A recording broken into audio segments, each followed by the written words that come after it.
Hello everybody and welcome to Polyglot Hacks. Today I'm going to be sharing with you 12 Spanish adjectives that you should know. Stick around.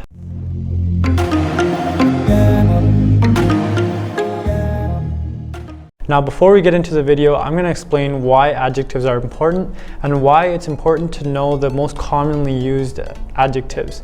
So these adjectives are used to describe people, to describe objects.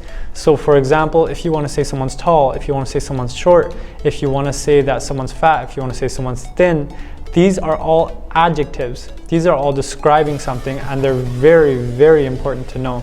So I've selected 12 adjectives for you in this video that'll help you out a lot in Spanish. I hope you enjoy it and let's get right into it. Number 1, the first word I have for you is feo. Now feo translates to ugly, and I have two examples here on the screen that I'm going to share with you of how to use this adjective. So un hombre muy feo. That's a man that's very ugly is what it translates to. And the second example is esto se va a poner feo. And essentially this means this is going to turn ugly. In English we say that all the time, that a situation might turn ugly and might get bad. So that's essentially where I found this example. Adjective number 2, alto. So alto means tall. And this is an adjective that is used by many people to describe me because I'm like 6'2", but it's a very useful adjective. So here's an example of how to use alto. Es un hombre alto con hombros amplios. Es un hombre alto con hombros amplios. Adjective number 3, bajo. And essentially bajo means short. So it's the exact opposite of tall. And if you know how to say tall, you might want to know how to say short because you might be describing their friend or another person. So here's an example of how to use bajo. Es un poco bajo para su edad. Es un poco bajo para su edad. Number 4, complicado. Now, complicado means complicated, and obviously this adjective is very, very important in order to be able to communicate your thoughts, because we say it's complicated all the time in English. Now, here's an example of how to use complicado in a sentence. La relación es complicada ahora. La relación es complicada ahora. Adjective number 5, aburrido. Imagine how many times you use aburrido in your native language. Aburrido means boring, and we say, oh, I'm bored all the time. So here's an example of how to use aburrido in español. Es el libro más aburrido que he leído. Es el libro más aburrido que he leído.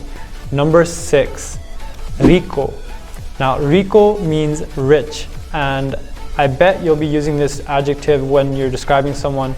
So for example, if you go over to somebody's house and you see a really big nice mansion and like 3 cars and like 4 garages, you're gonna be like, wow, eres rico. Adjective number 7, nuevo. So nuevo means new, a new car, a new pair of shoes, a new anything, a new life. You can use new in so many different ways that it's unbelievable. And trust me, you're going to be hearing and using this all the time in Spanish. So here's an example of how you can use nuevo en español. Ellos compraron un nuevo coche de los Estados Unidos. Ellos compraron un nuevo coche de los Estados Unidos. Adjective number 8, abierto. So abierto means open, and we can use that in a variety of ways. So for example, the gift is open, the door is open, his mouth is open, the store is open. And I'm going to give you some examples in Spanish. La tienda está abierta. La tienda está abierta. Adjective number 9, cerrado. Now, cerrado is the exact opposite of open. And what's the opposite of open? Closed. So if a door is closed, you would say la puerta está cerrada. Here's an example that I created for you in order to show you how it's used in Spanish. El lugar a donde tú quieres ir está cerrado. El lugar a donde tú quieres ir está cerrado. Adjective number 10, cansado. and this means I'm tired.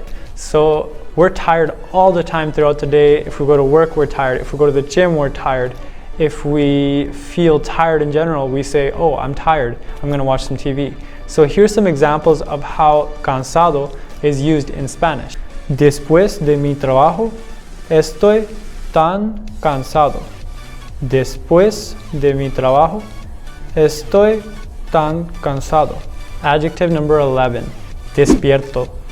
That means awake. So is he awake? Are they awake? Here's an example of how to use despierto en español. Estoy despierto por la mañana. Estoy despierto por la mañana. Last but not least, adjective number 12, enfermo. And enfermo means sick. So if you're feeling a little sick or you want to hang out with your friends instead of going to work, guess what you're going to do? You're going to call in sick to your boss. Here's an example of how to use enfermo. Mi madre no quería venir a mi boda porque estaba enferma. Mi madre no quería venir a mi boda porque estaba enferma. All right, so that was 12 Spanish adjectives that I found very useful and that I use all the time when I'm speaking Spanish. I hope that you enjoyed the video. I hope that you enjoyed the examples. If you did, please like, comment, share, subscribe. I'll see you in the next video, and I'm gonna keep bringing that fire to you. Holla back at your boy.